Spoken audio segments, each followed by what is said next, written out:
নমস্কার বন্ধুরা, মা রান্নাঘরে সবাইকে স্বাগত।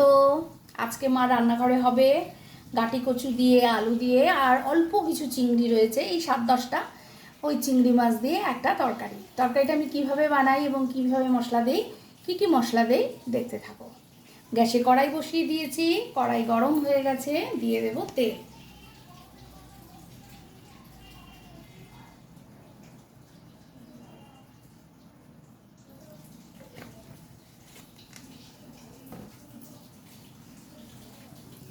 এদিকে আমি গাঁটি কচুটা কেটে সেদ্ধ করে রেখেছি, হালকা জল ঝারিয়ে রেখেছি। ক্যামেরাটা আজকে কেন জানি ডিস্টার্ব করছে। দিয়ে দেবো এর মধ্যে একটু সাদা জিরা।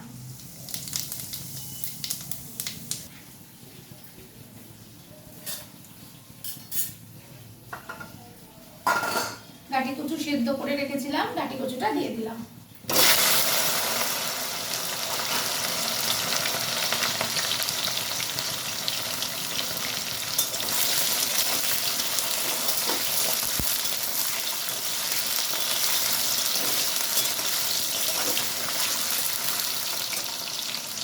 এর মধ্যে আমি আলু, নুন, হলুদ মাখিয়ে রেখেছি, আলুগুলো দিয়ে দিলাম।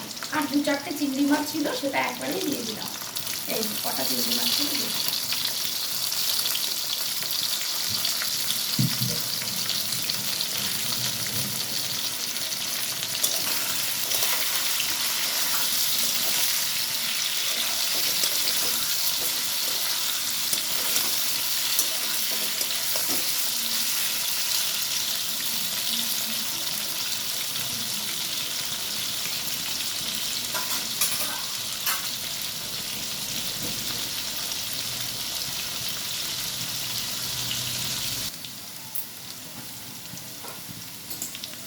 এগুলোকে ভালো করে ভাজা ভাজা করে দিতে হবে।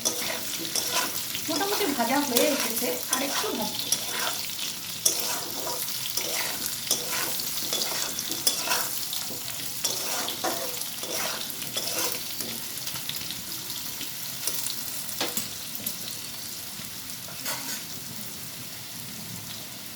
এই সময় দিয়ে দেবো টমেটো।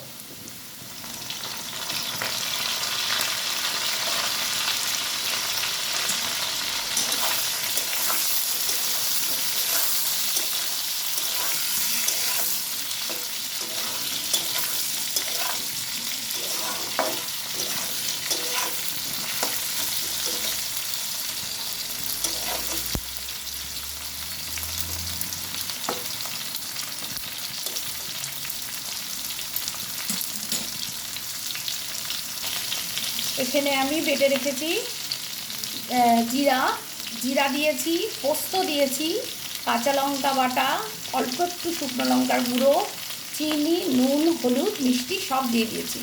এবার এটা এর মধ্যে দিয়ে দেবো।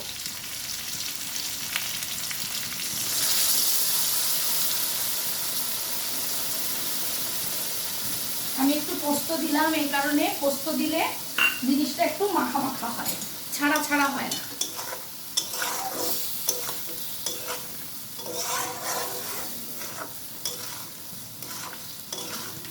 এবার এটা ভালো করে কষিয়ে নিতে হবে। এর মধ্যে সব দেওয়া আছে, হলুদ, নুন, মিষ্টি, শুকনো লঙ্কার গুঁড়ি, অল্প একটু শুকনো লঙ্কার গুঁড়ি, কাঁচা লঙ্কা, আর আছে তোমার পোস্ত আর জিরা।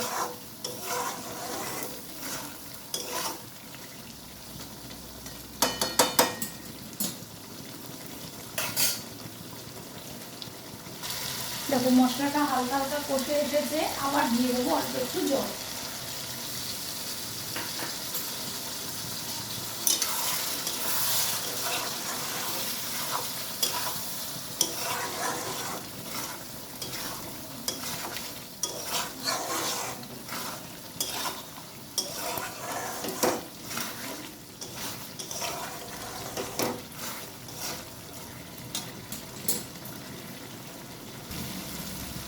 দেখো মশলা থেকে কিন্তু তেল ছেড়ে দিয়েছে।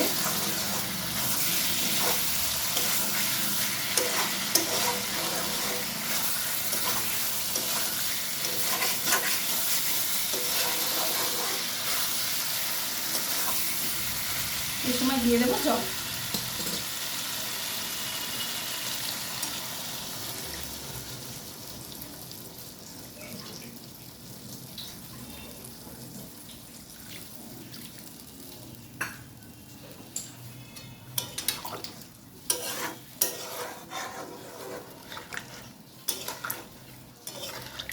যে ঝোলটা কি সুন্দর ঘন ঘন হয়ে আসবে।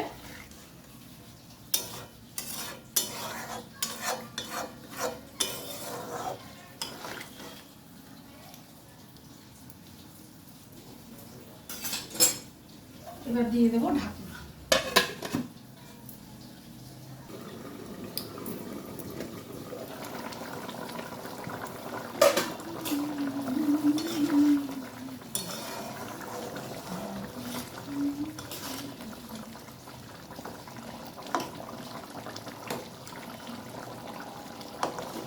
আলু সেদ্ধ হয়ে গেছে, গাটি কচুটাও সেদ্ধ হয়ে গেছে, কিন্তু একটু টানাবো। একটু নুন মিষ্টিটা দেখে নিই।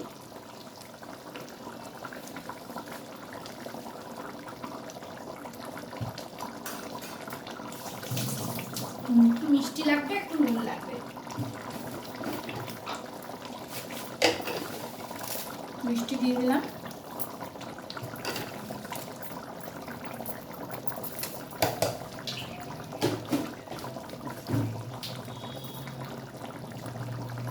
অল্প একটু নুন দিয়ে দিলাম।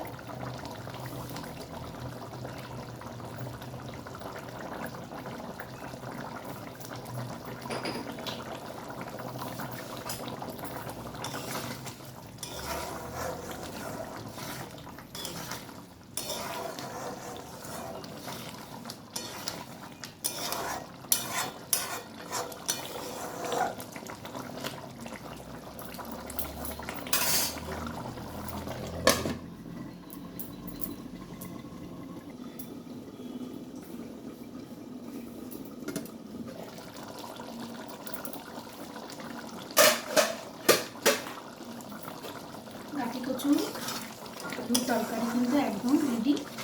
এবার আমি এটা নামাবো।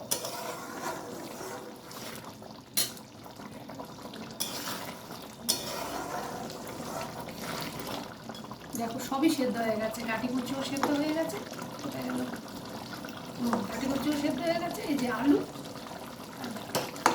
সেদ্ধ হয়ে গেছে।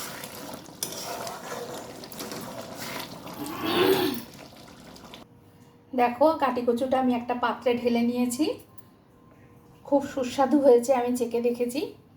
ভিডিওটা যদি ভালো লাগে সাবস্ক্রাইব করে আমার পাশে থেকো। তোমরা ভালো থেকো, সুস্থ থেকো, টাটা।